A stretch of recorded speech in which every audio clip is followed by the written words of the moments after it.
অন্যের জন্য শুভ কামনা করলে এটা ফিরে নিজের দিকে আসে, এটা খেয়াল রাখেন। এটা একটা লাইফ হ্যাকস শেয়ার করতেছি, আজীবন কাজে লাগবে। অন্যের জন্য যেটাই ভালো কামনা করবেন এটা ঘুরে আপনার দিকে আসবে। অনেকে বলে হুজুর ওর জন্য দোয়া করে আমার কি লাভ? নিজের জন্য আল্লাহ আমারে মাফ করে দাও, আল্লাহ আমারে সমৃদ্ধি দাও, আল্লাহ আমার বেতন বাড়াও, আল্লাহ আমার ব্যবসায় বরকত দাও, আল্লাহ আমার ছেলেরা হাফেজ বানাও, আল্লাহ আমার বউ, আল্লাহ আমার মেয়ে, আল্লাহ আমার আমার আমার সব আমার ভালো আপনি চাচ্ছেন নিজের জন্য, অন্যদের জন্যও চান। আল্লাহ আমার সব ভাইদেরকে মাফ করো, আল্লাহ আল্লাহ আমার গোটা মুসলিম উম্মাকে তুমি বরকত দাও, কল্যাণ দাও, নেতৃত্বে আসার তৌফিক দাও, আল্লাহ সবাইকে সুস্বাস্থ্য দাও। এটা ফিরে আপনার দিকে আসবে।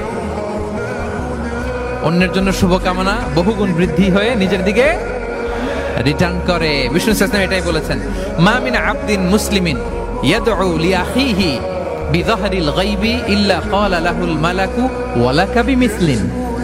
কেউ যদি তার ভাইয়ের অনুপস্থিতি তার ভাইয়ের জন্য দোয়া করে, ফেরেশতারা ওই দোয়াটা তার জন্য আগে আগে করে।